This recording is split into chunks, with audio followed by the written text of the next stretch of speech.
I, known as the Sideman, was a famous person in our small Scandinavian town.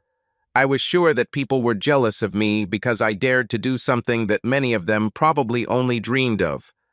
My real name is Wilmer Steen, Wilmer after some distant relative from Minnesota, which wasn't very funny when I was a kid because I was the only Wilmer in school, and because Beetle Bailey, when this cartoon was first published in our country, it was called Wilmer, and I sometimes had to fight because of my name. However, today Wilmer is one of the most popular male names here, so no one cares about my name anymore. Before the army, I was considered a good boy, leading a boring life with a beautiful but puritanical girl named Eliza, who would never agree to sex before the wedding night. Since both my parents and hers were teetotalers, even alcohol was prohibited. Then everything changed when I joined an infantry regiment where I was trained to be an armored vehicle driver. We worked together with my partner Billy Storm, a funny guy from the big city, a bit like the Hitman and Rocky from the Beetle Bailey cartoons. We had really different personalities, but after a short time we became good friends. When Billy learned of my sober life and failed attempts to win Eliza, he shook his head and said, "Poor guy, you only have one life. For God's sake, don't waste it." I seemed to agree that he was probably right. As usual, he had a bright idea, and after that it became impossible to stop him from carrying out his intentions. This time he spent some time making secret phone calls until he said, "You're not going home this weekend because you're coming with me to the real world." He ignored my objections that I had no other civilian clothes except jeans and a denim jacket and said that would be okay for this trip. On Friday, we finished the service at about 4 o'clock and began our journey by stealing 50 liters of gasoline in 2 cans from a Jeep parked near the army. Then, after a short stopping at one of several black market liquor dealers in the garrison town, where Billy selected 3 bottles of wine for me and whiskey for himself, we headed to Billy's hometown, which happened to be the capital of the country. There he stopped on a back street in the southern part of the city, told me to follow him into the building, and on the 3rd floor pressed the doorbell button. A rather nice woman, in her early 20s, opened the door and Billy said, "Hi, Anita. Here's my friend Wilmer. Take care of him." He told me, "Be a good guy. See you in town tomorrow evening." Billy quickly disappeared and a pretty woman invited me in. In a small but clean, beautifully furnished 3-room apartment, I gave her my bottles of wine and she asked me to sit on the sofa. Anita told me that she is involved in an ongoing divorce proceeding. Her 4-year-old boy spent the weekend with his father. That first night, she wanted us to stay home and eat at a nearby Chinese restaurant and suggested we go out the next night. Since I'm not used to drinking wine, I was a little tipsy after a romantic dinner by candlelight, and she sat us down on the sofa together and listened to soft music. The room was still dim, the only light coming from the candles. I immediately became aroused when she kissed me. The wine gave me courage, so I put my hand on her knee and slowly began to move it upward. But then she whispered, "Come on," in my ear, and took me to her bedroom where she slowly began to undress us. It was an unforgettable evening that I will never forget. Anita was a good teacher, and I really hope she enjoyed being the first woman for a young virgin man. We did this 2 more times at night and 1 more time in the morning. Morning sex was great after I saw her beautifully shaped naked body in the daylight and kissed most of it. After breakfast, she sent me to work. She had the dirtiest little red Volkswagen Polo I'd ever seen, and she asked me if I could clean it. Of course, I couldn't refuse her, and it took me 5 hours of hard work at the gas station to clean it with degreaser, refresh the paint with rubbing and wax, so that it looked almost like a new car. Anita rewarded me with a late lunch and great sex. That evening, Anita and I went to a popular pub where we met Billy and a pretty girl in her 20s. We were having a good time, at least until 2 of Eliza's classmates walked into the pub with their boyfriends and saw me. Wide smiles appeared on their faces when they saw me, a little tipsy, sitting next to a girl and drinking beer. I knew that the next time I returned home, I would be in serious trouble. But to be honest, I didn't care at the moment. But one thing is for sure, if Eliza had given me what I received from Anita, I would never have deceived her, but now I do not regret it. The next night, we only did it twice when we got back to her apartment. In the morning, we slept until almost 11 o'clock, and since I was absolutely horny, we had long sex. This was my last sex with Anita. We spent the remaining time together in the city. We walked for a long time in the park when she told me about herself and her ex. She was 29 and left her ex for cheating. Now that she was 4 months into her divorce, she was starting to regret it. She said if he accepted what I told him about my visit, she intended to forgive him. It was good for her, but not so good for me, because I realized that this was my first and last date with this beautiful woman. As expected, Eliza dumped me the following weekend when I saw her. Of course, I did my best to explain the whole problem, but her only response was to wish me a one-way trip to the place where the peppers grow. I didn't know where it was and didn't go there. Returning to the regiment, Billy immediately noticed my sad mood and suggested a great idea: backpacking around the world after finishing my military service. It sounded stupid, but I wanted to get as far away from my problems as possible. And why not to the Far East and South Pacific? The main problem was money, but Billy had a bright, if dangerous, idea even for that. We knew that one mistake during our fundraising would send us to a completely different place compared to the South Pacific, a place run by the government and with bars on the windows. I didn't care and I was for it. However, everything went as we planned, and we received a little more money than we expected. No one suspected us of anything, and we now started investing small amounts little by little in different accounts in different banks, so that both of us had our Visa and cards well loaded when we set out on our backpacking trip. Our 6-month backpacking trip around the world was a great adventure, with enough amazing memories to fill a book if I ever get around to writing one. On the way back home, we made our last stop in London, where we met 2 Dutch girls who we joined for a few days.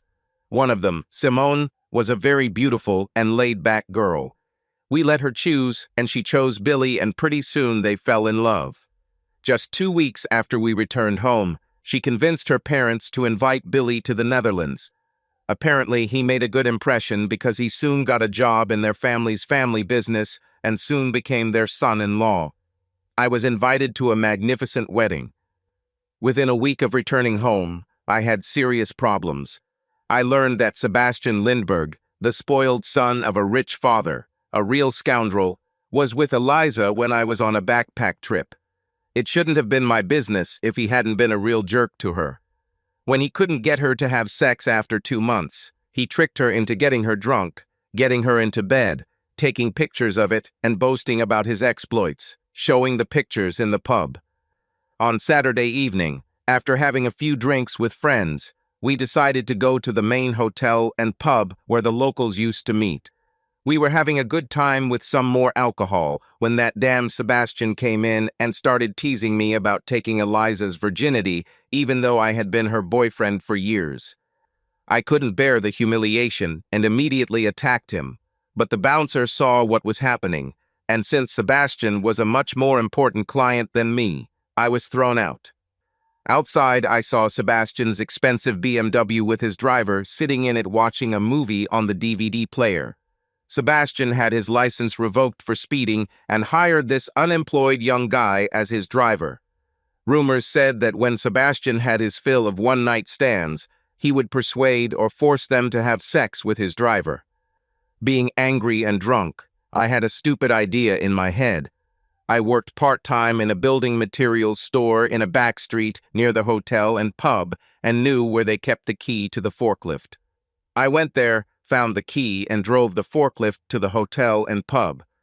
As usual in small towns in this country, the most important buildings of the city, such as the hotel and pub, the bank, the post office, and the best shops, surrounded the square.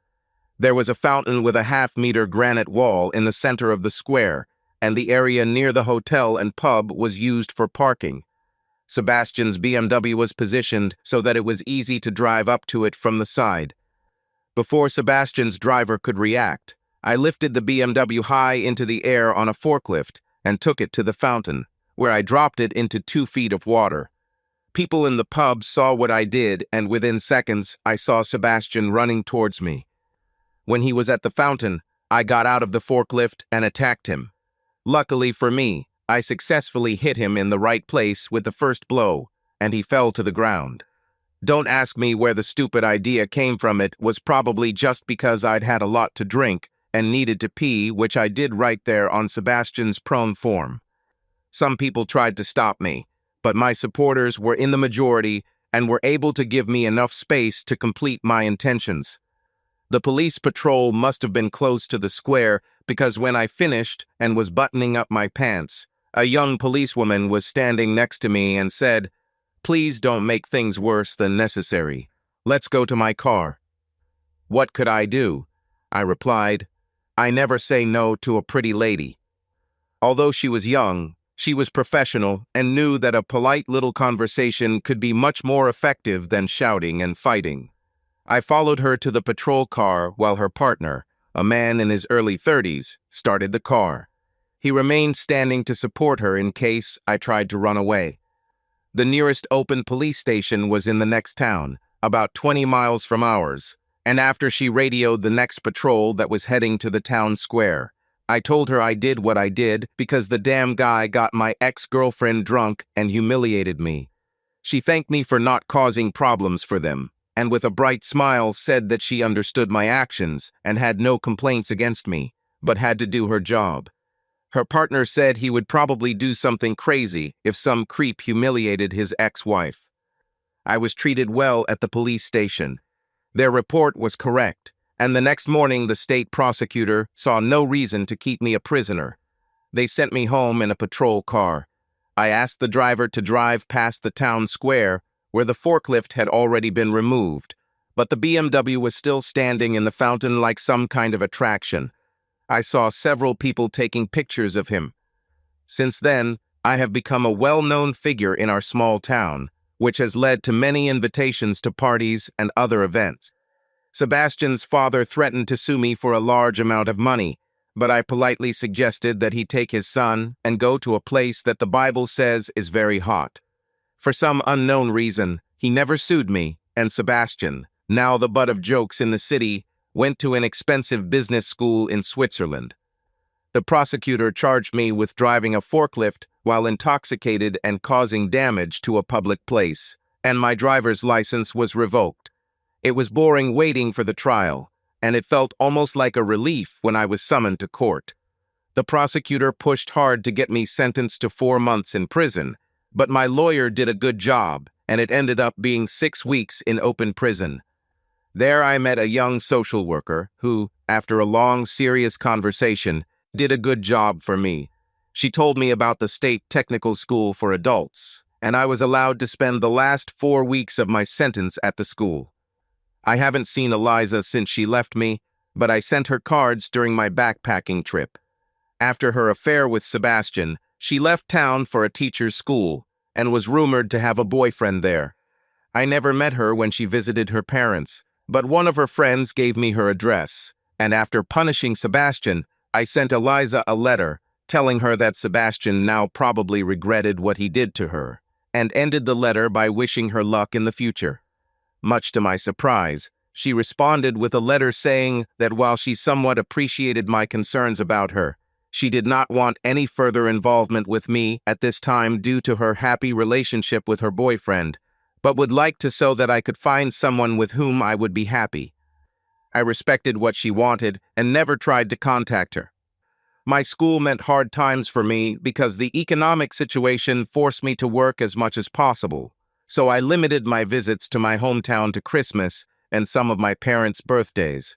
The social security worker remained my friend and helped me with some issues from time to time. In such conditions, finding Miss Right was not easy, so throughout my studies, I only had a few short relationships and mostly one-night stands. And finally, the great day of the exam arrived. I achieved my goal and became an engineer. My parents, relatives, and many friends were there on this great day. Simone and Billy came from Holland, and, to my great delight, Eliza sent me beautiful flowers. The local newspaper in my hometown published an article about the great day of the forklift. The following Saturday, sitting in an outdoor cafe in my hometown, I experienced the biggest surprise of my life when Eliza came up to my table and said, "Congratulations, I knew you could do it, and I really hoped you would. You will do it, and I am very glad that you did it." I asked her to sit down, and she told me that she was now a teacher and had been offered a job in our hometown. Even though she didn't have a wedding or engagement ring on her finger, I asked her what her boyfriend did for a living. Elise shook her head and told me that she broke up with her last boyfriend 3 months ago. I said that I was in almost the same situation and that I had also been offered a job in the city. She was still a beautiful girl, but completely different from the day she left me. With a bright smile on her face, she asked me, "Don't you think someone up there has directed our lives to this point and wants us to meet again?" I answered her, "I think there may be some higher meaning to this. Maybe we should meet to find out more about this." "Why not?" she answered. She had already managed to rent a small apartment in the city, and we agreed to meet there in the evening. I arrived there with a bag full of the most delicious cakes from the local bakery. To both of our reliefs, we didn't talk much about the past. I didn't ask her about her boyfriends, and she didn't spend much time discussing my old relationships. Instead, she asked, "What are your plans for the future?" "I hope there will be a decent girl who wants to start a family and live with me in a house with a dog." "What about your plans?" "Almost the same, but with a decent man and without a dog, because I want to travel a lot." "Is there a chance that this happy man will be me?" "Do you really want it? I'm not the same girl you knew a few years ago. And I have changed, hopefully for the better, and I must admit that I have never forgotten you." "In that case, you will have to prove it. I want us to be friends and let time tell what we can do together." I agreed, and we talked for the rest of the evening. She talked about trips she would like to take and places she would like to visit. I agreed with her on many issues, and time passed quickly. We talked until the clock showed past 1 in the morning. She invited me to stay the night, but only if I slept on the sofa in the living room and forgot all thoughts about sex.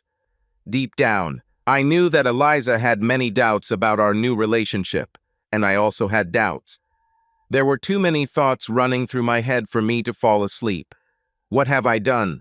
Did I really love her, or did I just want to sleep with her? What was she like now? Why didn't her relationship last? Was she a bastard? Was I in too much of a hurry to reconnect with her? Did she really have feelings for me? What if she was bad in bed? Has Sebastian's situation made her frigid? With all these thoughts in my head, I was still awake when she walked into the room, wearing a long flannel nightgown, and whispered, "Are you sleeping?" "No." "Why?" "Thinking of you." "I love you too. You can come and lie in my bed if you want."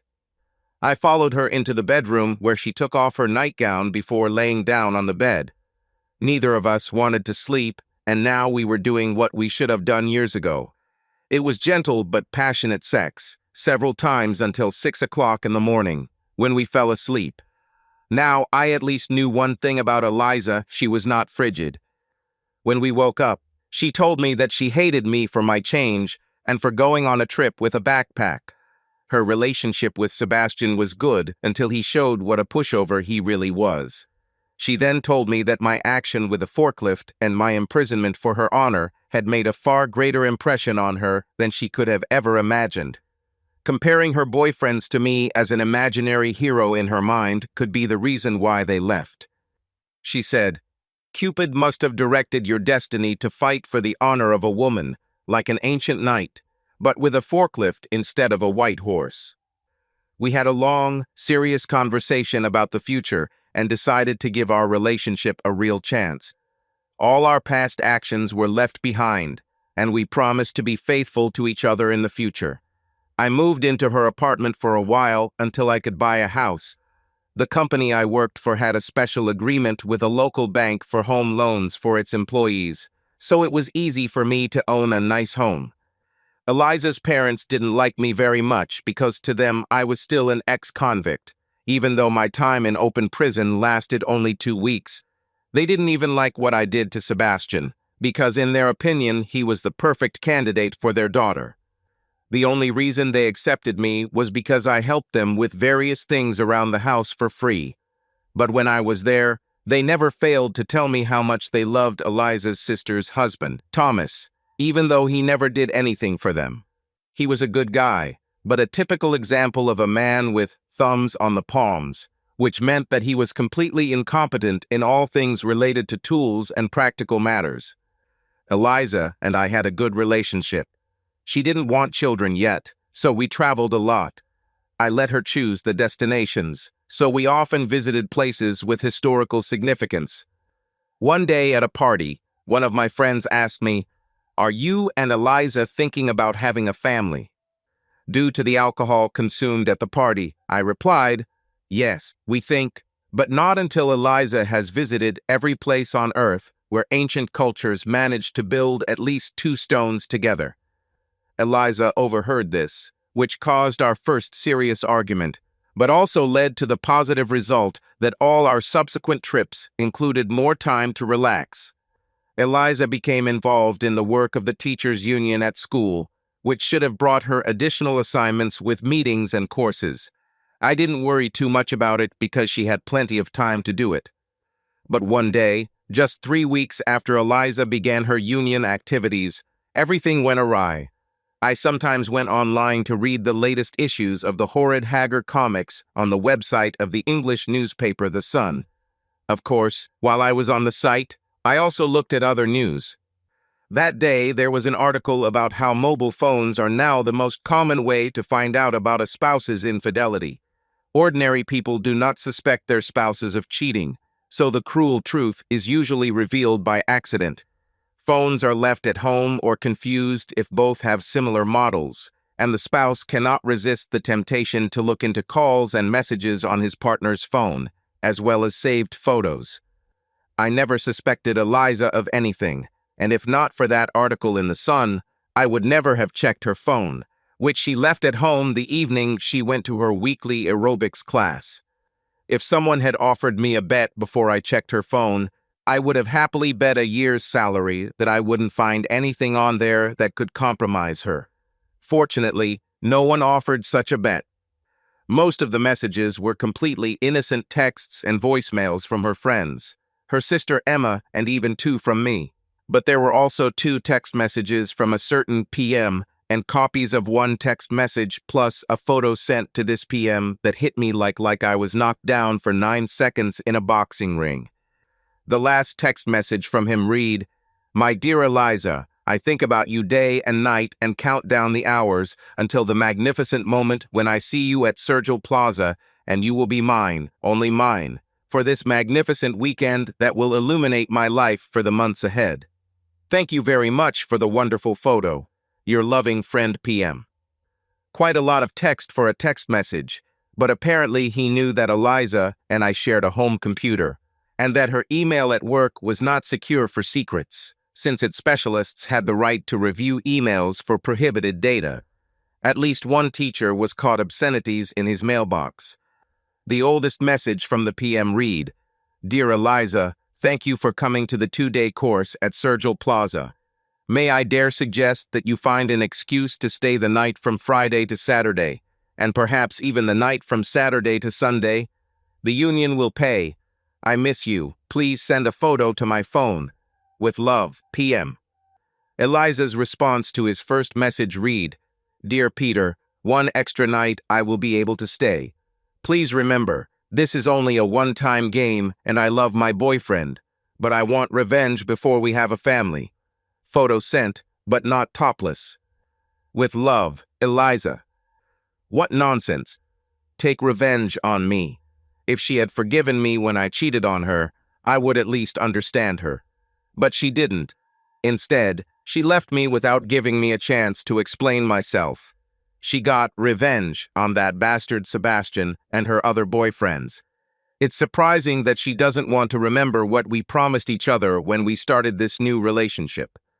She usually went to a cafe with friends after aerobics for a bachelorette party and gossip, so I had time to get ready. I read about Flexispi in a computer magazine, downloaded and bought a copy online, and installed it on her cell phone.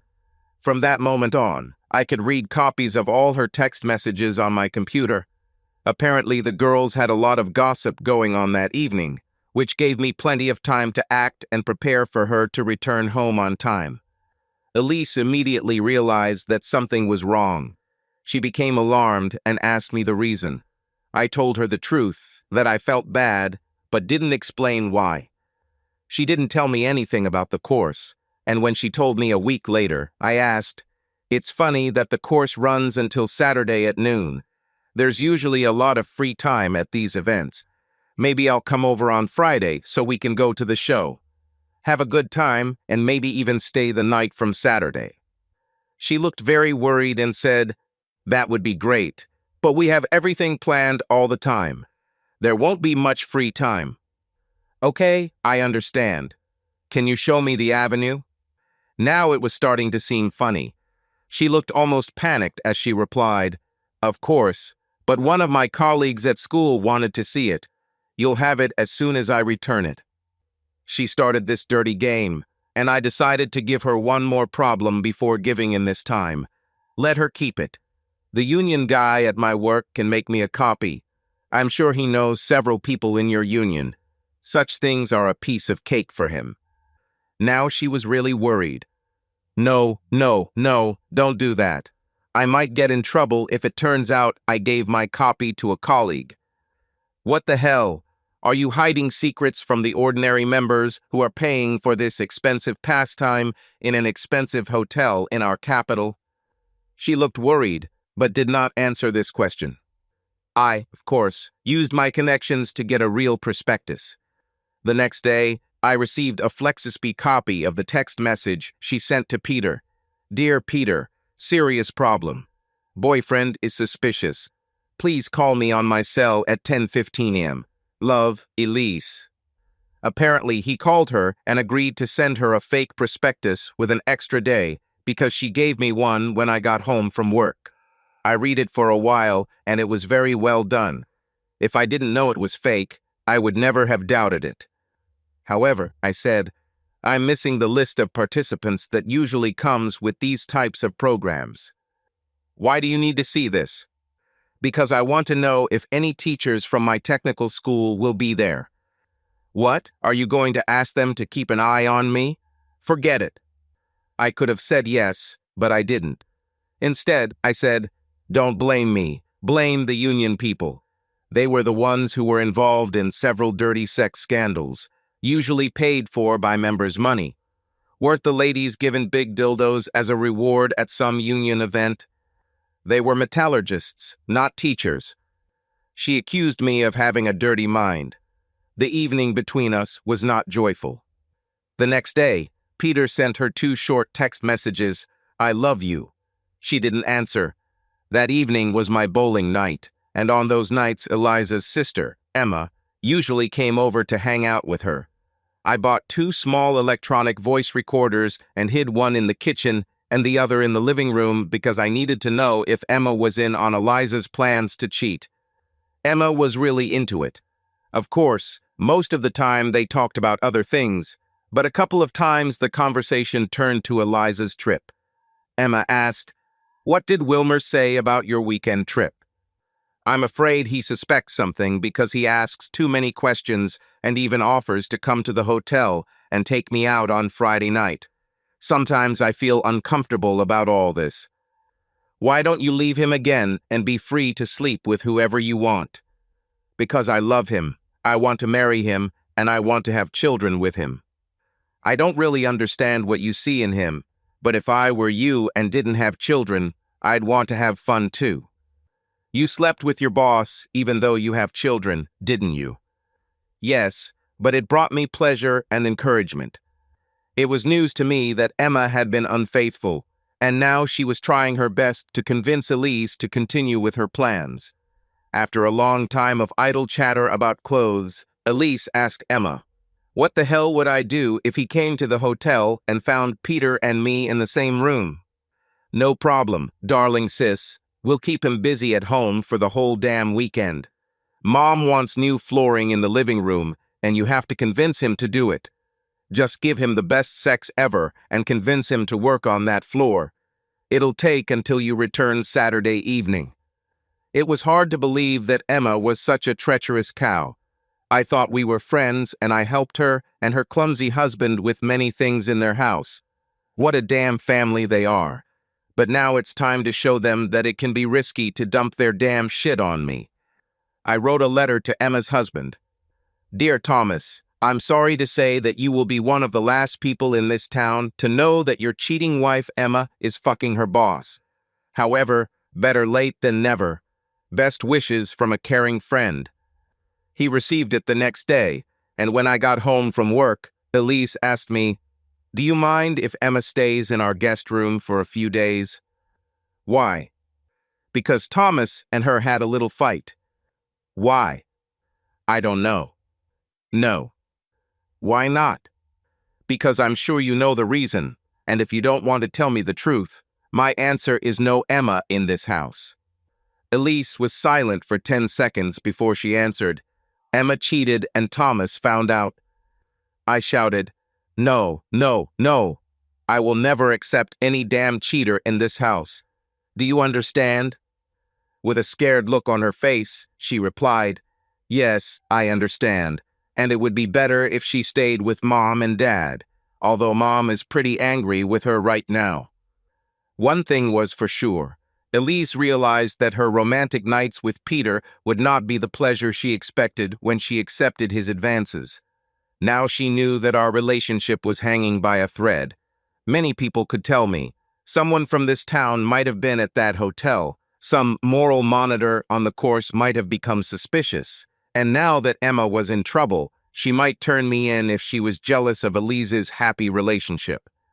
Elise went to her parents to see Emma, and soon Flexisby sent me a copy of the text message from her to Peter. "Dear Peter, I don't know if I even dare to come to this course. I'm afraid the price will be too high. Love, Elise."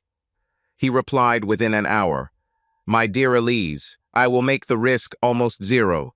Please think positively. We are getting closer and closer to our wonderful time. PM." Elise replied, "Peter, tell me how." When she returned from her parents' place, she told me that Emma was a complete wreck because Thomas kicked her out of the house. She then said that her parents were planning new flooring in the living room and asked me if I could do it this Saturday while she was away. "Emma will be there and can help me." I replied, "No way. A month ago, I was there a whole Saturday and didn't even get a cup of coffee, and none of the tightwads even saw fit to say thank you to me when I finished. Thomas can help his damn bitch. There were more important things to do that day. Emma and Thomas never did anything for your stingy parents, and it's time for them to start doing something." Elise was not happy with my comment and asked, "What's the matter? Do you still insist on coming and shadowing me in my course?" "Honestly, no. I don't care about your course or what you do there." Now she looked really worried as she asked, "What are you going to do then?" "You'll see when you get back." "Is there something in our house?" This was not our home. This was my house, and I was going to pack her things into cardboard boxes and take them to her parents. But I didn't say so. He just answered, "No." The following Saturday evening turned out to be a fun evening, a really enjoyable one. Elise cooked a delicious dinner, bought good wine, and wore a sexy short black dress. During dinner, she told me that she had spoken to her parents and complained about how impolite they were when I helped them. They told her they hadn't forgotten me, far from it. Instead of small rewards from time to time, they wanted to pay for a big, memorable wedding for us. A very beautiful smile appeared on Elise's face as she looked at me and said, "I'm actually starting to look forward to having a family, and our only problem is that you haven't proposed to me yet." She obviously expected me to do this, and when I remained silent, Her face took on a worried look as I changed the subject. I decided to play nice and avoid arguing about her course. I intended to let her make the evening as great as she and Emma had planned. She didn't mention the wedding or her parents' new gender again during the evening. As I expected, the evening ended with the best sex I'd had in a long time. The only thing I doubted was whether this was just a rehearsal for what she was going to propose to Peter. This morning she asked me about her parents' new gender, and I replied, "Who knows, maybe I'll think about it sometime in the future, but I'm not going to do it yet." I thought about saying, "Fuck this damn floor," but he didn't say that. Instead, I decided not to leave her without pressuring her to have a chance to avoid cheating. I intended to call her on her cell phone when her train left the station and give her an honest choice. Go with Peter and get dumped, or get off at the first stop, take a taxi home and save our relationship.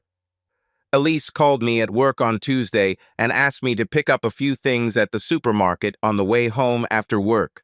I noticed her parents' car in the parking lot, and if they saw me there, I expected them to start talking about the flooring I refused to install.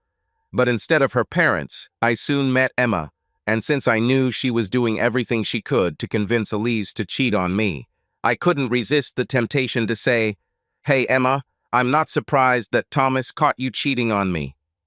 Emma became angry and, before leaving, muttered in rage, "Better shut up when you can't be sure of Elise's loyalty." Elise and Peter's text messages in recent days had been limited to a few short, "I love you" from him and only one, "We need to talk" from her. It was my last night of bowling before Elise went out for the weekend, and I turned on the recorders just in case Emma visited. I didn't mention to Elise that I met Emma at the supermarket.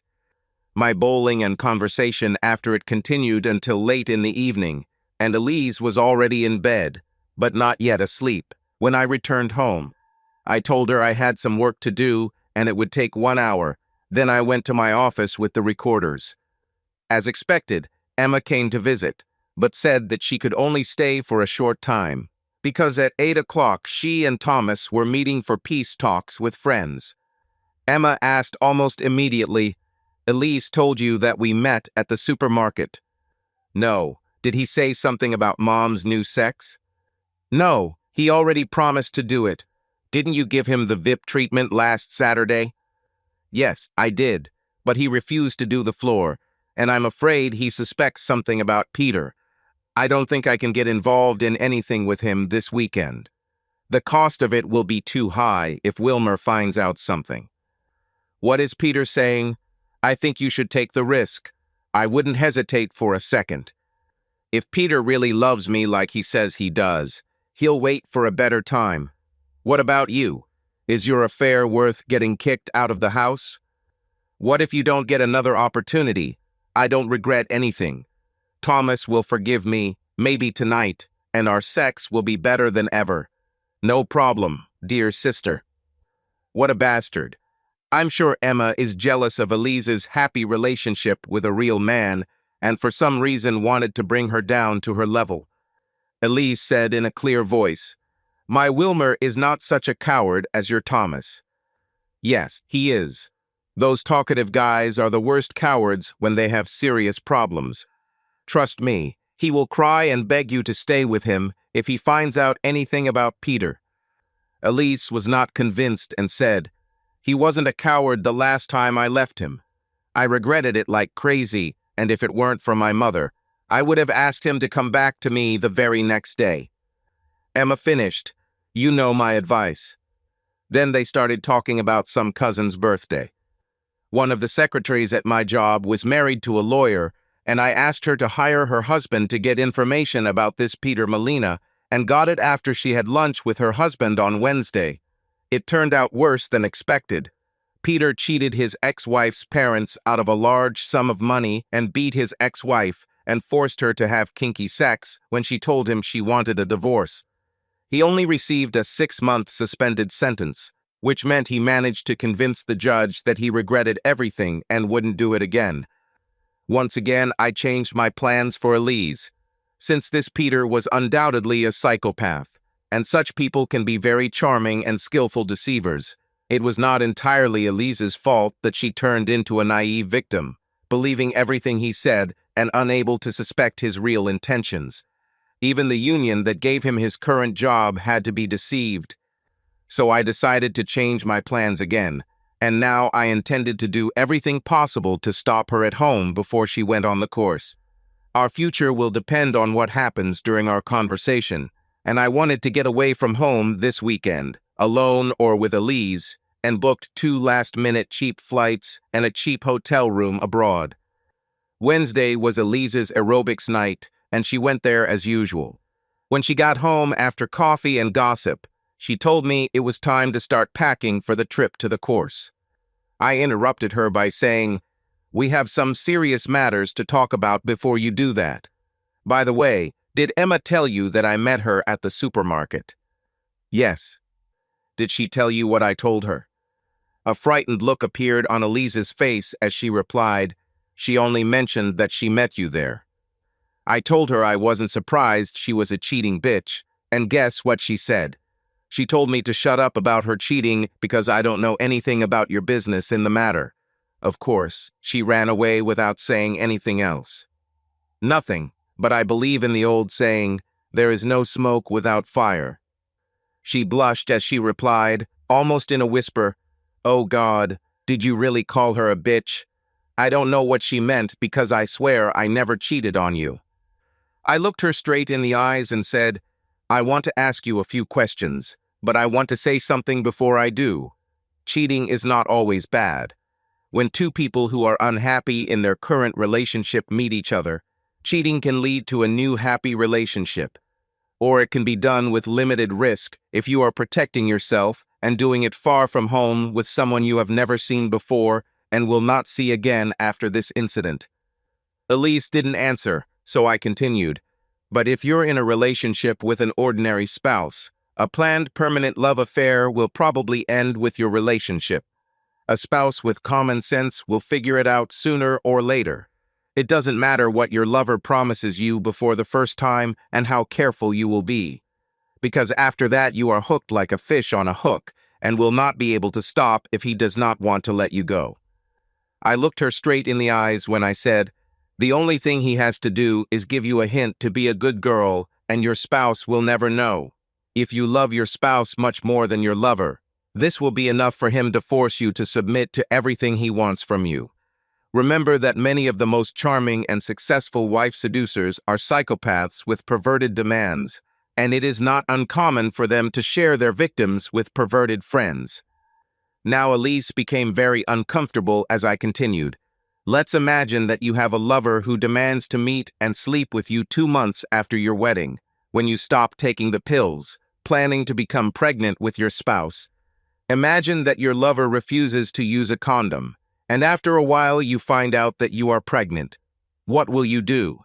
Go for an abortion with a 50% chance that you will kill the child you so wanted with your husband, or will you take a 50% risk to give birth to a child? From your lover.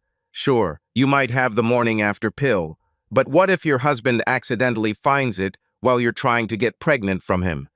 She was gray in color as I finished my speech.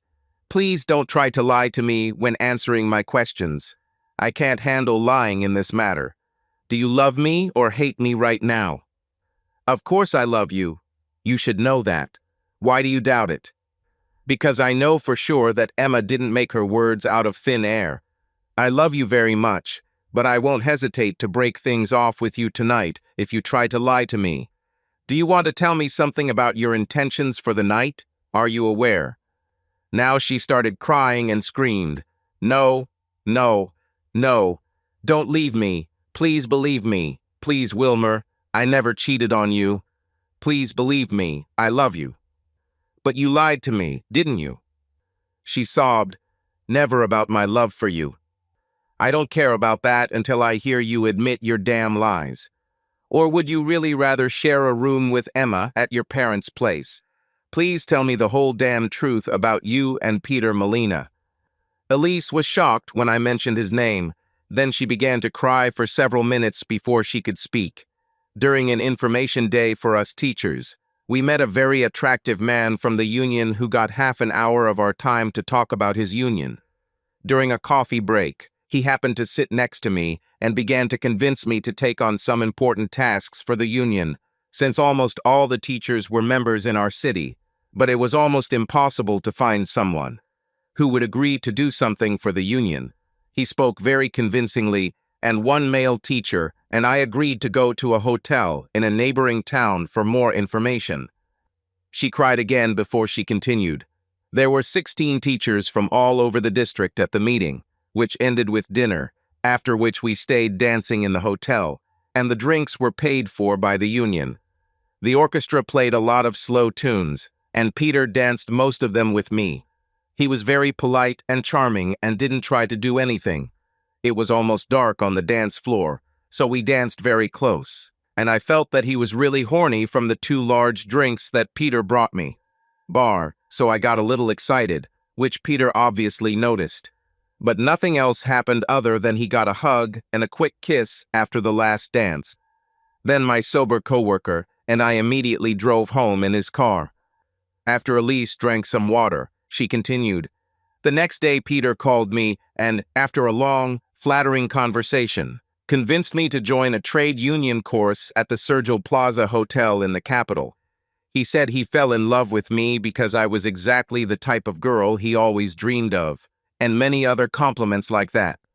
Now it sounds like complete nonsense, but he said it very convincingly. The next time he called me, he asked about you and whether I suspected it. I told him the truth that you once cheated on me. Within a few days, he convinced me that I would be much happier for the rest of my life if I took one-time revenge for my betrayal by being romantically involved with him. He said that he would arrange for the union to pay for us 2 extra nights at Sergio Plaza for our romance. I must have been acting like a schoolgirl in love again, with all those romantic texts and voicemails and phone calls. Then you asked for the course prospectus, and I got cold feet until Peter found a solution with a fake prospectus, and Emma knew about Peter. Told me that Mom wanted a new floor. The floor was supposed to keep you busy, but you refused to do the job for me. I gave Elise my copy of the actual prospectus and said, I had a good reason for refusing, and instead of fixing the damn floor, I planned to pack your things in cardboard boxes and take them to your mom. When she realized that I knew about her lie, she screamed, Oh God, have mercy, please forgive me. I was naive and stupid, but I never cheated on you. Lord, is it my turn to be abandoned now? I told her that she wouldn't if she told me the truth and asked her to continue. She said, After many conversations with Peter, we decided to limit our bonding to Thursday nights only, and I had to use the first ticket and go home on Friday like everyone else on the course, which would have been a surprise to you. But after our romantic Saturday, I was scared when you ignored my attempts to get you to propose. I regretted all this and decided to refuse all of Peter's attempts to be alone with me at the hotel. I was going to leave dinner on Thursday night, lock myself in my room, and not open the door to anyone. Not answering calls. I had to send Peter a text message that I met 2 friends from home and went to their room for a drink and a chat. I gave her copies of Peter's notes and told her that her chances of avoiding sex from this psychopath on a course far from home would be less than 50%, because such people are very adept at deceiving their victims. He could have tricked her with some credible pretext to lure her into an empty room during a break from a course in the afternoon and seduce or force her to do something, not necessarily sex, and then take a few photographs and use them for blackmail, to force her to submit to his worst demands, perhaps for more than one night. I asked Elise, what would you do if he took a topless photo of you and threatened to send it to me? She sobbed and didn't answer, so I continued. The most confusing thing about this whole situation is how an intelligent woman like you believed everything this psychopath said, even though you barely knew him. It's hard to believe that you fell in love with this pervert after several dances. Are you really so naive that you didn't try to find out who he really is? Yes, I had to be stupid, very stupid, when I thought he was a good guy.